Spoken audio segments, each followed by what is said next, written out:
Bonjour, c'est Guillaume, bienvenue dans cette web chronique numéro 5. Certains me connaissent déjà pour mes travaux sur internet, d'autres me découvrent. Cette web chronique sera un petit peu spéciale étant donné qu'elle est consacrée au rapport WebBot TSTC 04. Ce rapport est sorti le 12 mars 2010. Alors comme vous le savez, j'ai très peu de temps pour faire les web chroniques, à peu près 2 heures par semaine. On m'avait dit, Guillaume, voilà, tu regardes beaucoup tes notes, tout ça. Et ben, j'ai décidé de faire de ce désavantage qui est dû au temps que j'ai par semaine pour faire la web chronique, donc à peu près 2 heures comme je viens de le dire, d'en faire une marque de fabrique. Donc pour les prochaines web chroniques, ma marque de fabrique sera de vous lire plein de choses intéressantes. Déjà, pour la prochaine web chronique, on parlera de l'échelle de Kardashev, dont j'avais déjà parlé un petit peu. Alors, revenons au rapport WebBot. Donc il fait 61 pages. Et donc selon les concepteurs WebBot et leur logiciel, donc je rappelle rapidement que c'est un logiciel qui a été créé en 1997 à la base pour prédire les cours de la bourse, et puis petit à petit, en prédisant des événements en avance, les concepteurs ont décidé que ça pouvait aussi servir à prédire des catastrophes ou des événements particuliers au niveau de nos civilisations, au niveau des pays, au niveau des catastrophes naturelles. Alors, donc, d'après le dernier rapport WebBot, TSTC 04, on se dirige vers une population de type 1 suivant l'échelle de Kardashev. Donc, rapidement, l'échelle de Kardashev, c'est un système qui permet de classer les civilisations en fonction de leurs dépenses d'énergie. Alors, au niveau 1, c'est quand on dépense toute l'énergie de la planète. Donc, suivant le dernier rapport WebBot, on se déplace petit à petit vers un niveau 1 de civilisation suivant l'échelle de Kardashev. Et d'après des travaux récents, on devrait normalement arriver au niveau 1 vers l'an 2200. Alors également les mots importants du rapport WebBot, nouvelles énergies, désordre social, hyperchronisme, effet Bernoulli. Le WebBot indique aussi une période de mars 2012 à mai 2013. J'en avais déjà parlé aussi dans une web chronique précédente, pas de risque pour la planète en 2012. Alors bon, voilà, j'ai lu ça dans le rapport WebBot, je me suis dit, oui Guillaume, toi tu as écrit un e-book en décembre 2008 qui s'appelle Enquête sur 21 décembre 2012, et donc déjà en décembre 2008, dans mon livre, dans mon e-book, j'avais indiqué que pour 2012, je ne voyais pas de risque particulier pour la planète. Alors, si vous avez écouté mon intervention à la radio le 2 mars, je vais parler de Patrick Géril. C'est principalement lui qui diffuse les informations sur 2012 à travers ses livres. Je vous invite à taper Patrick Géril sur internet pour savoir un petit peu ses thèses, etc. Dans une récente interview, je crois qu'il a indiqué qu'il pensait que la plaque américaine va se déplacer de 3000 km vers le nord. Voilà, et la plaque européenne, elle par contre, ne devrait pas trop bouger d'après ses travaux. Mais le corps scientifique ne valide pas du tout les thèses de Patrick Géril.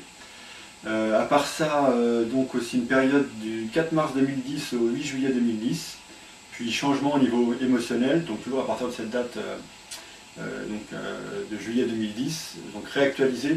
J'avais parlé un petit peu sur Direct8, j'avais dit à l'époque, c'était le 13 novembre 2009, j'avais dit que le WebBot annonçait la date aux alentours du 10 juillet. Alors dans le dernier rapport, ils ont un petit peu précisé tout ça. Et donc la dernière date, c'est aux alentours du 8 juillet 2010 exactement. Donc à partir de cette date-là, il y aurait un changement au niveau émotionnel, voilà, d'après les concepteurs WebBot. Également au programme Rébellion contre le système bancaire. Une période intense du 11 novembre 2010 au 23 janvier 2011. Des émeutes en été. Un écart encore plus grand entre les riches et les pauvres aux États-Unis. Un besoin désespéré d'argent pour les gouvernements, une dépression planétaire, des problèmes chez les compagnies d'assurance, 6 gros tremblements de terre pour 2010, donc ça je vous invite à regarder sur internet, vous tapez 6 gros tremblements de terre, le WebBot annonce 6 gros tremblements de terre pour 2010, vous pourrez retrouver les articles. Sachant donc que le premier qui serait annoncé, donc ils avaient annoncé ça en janvier 2010, et le premier qui ferait partie des 6 serait celui du Chili du 27 février 2010. Le WebBot prévoit aussi un ouragan type Katrina ou un tsunami, donc on verra bien. Des problèmes dans l'industrie maritime, des problèmes au pôle sud, quelque chose en rapport avec Israël en mai 2010, des troubles pour les religions, une femme irlandaise qui serait une sorte de personnalité féminine, une dégradation sociale, des émeutes en Chine avec des armes donc, fabriquées à la maison, une sorte d'armée dans l'espace, et puis surtout donc, le tipping point. Donc, tipping point, c'est un point particulier dans le temps, selon les graphiques Webbot. Donc le prochain tipping point, ça serait entre le 8 et le 11 novembre 2010. Alors je pense que ça serait plutôt au niveau des États-Unis, donc il faudra regarder ça. Voilà, donc entre le 8 et le 11 novembre 2010, le prochain tipping point des Webbot. Alors je ne sais pas si vous vous rappelez, dans les rapports Webbot précédents, ils avaient parlé de la maladie du soleil. Alors j'ai trouvé un article assez intéressant qui a été diffusé par scienceetavenir.com du 15 mars 2010, donc je vais vous le lire. Ça s'appelle Soleil troublant. La physique solaire est décidément bien mystérieuse. En pleine période de calme record, certains mouvements de gaz très chauds accélèrent à la surface du Soleil, ont observé des chercheurs. Le calme record qui a marqué l'activité du Soleil ces dernières années intrigue les physiciens. L'un des indicateurs de l'activité de notre étoile est le nombre de taches sombres qui apparaissent à sa surface. En 2008, le Soleil est apparu sans taches pendant 266 jours. Même en période d'activité minimale dans le cycle solaire, qui dure environ 11 ans, une telle accalmie est rare. Une nouvelle étude sur les mouvements de convection qui brassent le Soleil va-t-elle permettre de mieux comprendre ce minimum record? Les résultats publiés dans Science, 12 mars, par David Hathaway et Lisa Rathmeyer sont à première vue troublants. Grâce aux données collectées par le télescope SOHO, depuis 1996, ils ont calculé qu'un écoulement qui part de l'équateur vers les pôles s'était accéléré à la surface du Soleil au moment même où il apparaissait excessivement calme. Cet écoulement de plasma, gaz très chaud, fonctionne comme un tapis roulant qui passe à la surface puis plonge à l'intérieur, emportant avec lui différents éléments, notamment des nœuds magnétiques dont les chercheurs se sont servis comme marqueurs. Les deux branches de ce tapis, nord et sud, mettent une quarantaine d'années à boucler leur tour. Les physiciens estiment que ces écoulements sont directement liés au nombre de taches à la surface du Soleil.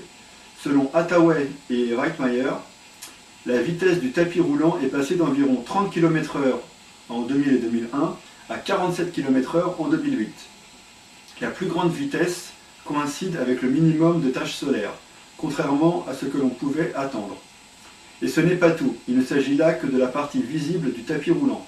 La partie inférieure est cachée sous 200 000 km de plasma et ne peut être observée directement. Les deux chercheurs ont tenté de calculer sa vitesse en traquant les taches à la surface. Résultat, en profondeur, le tapis se traîne. Cela veut-il dire que le nombre de taches est un mauvais indicateur? Ou qu'un autre phénomène intervient? Entre des flux qui accélèrent et d'autres qui ralentissent, les mouvements de convection du Soleil sont complexes. Pour aller plus loin dans leur connaissance, les chercheurs ont besoin de voir à l'intérieur de l'étoile. L'étude des champs magnétiques de notre étoile par le dernier observatoire lancé, le SDO, Solar Dynamics Observatory, devrait les aider. Voilà, donc c'était à propos de la maladie du Soleil et les Webbots. Donc apparemment, le Soleil a eu une activité très calme au niveau des taches solaires ces derniers temps.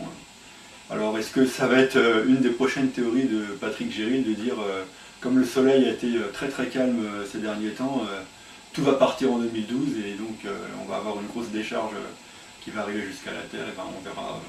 Voilà, je vous reparlerai peut-être de Patrick Géry prochainement. Pour ceux qui suivent un petit peu mes travaux, n'hésitez pas à aller sur stanet-tv.com où je rediffuse en vidéo, en format vidéo flash, les audios des passages radio où j'ai déjà parlé de Patrick Géry, etc. et puis bien d'autres sujets.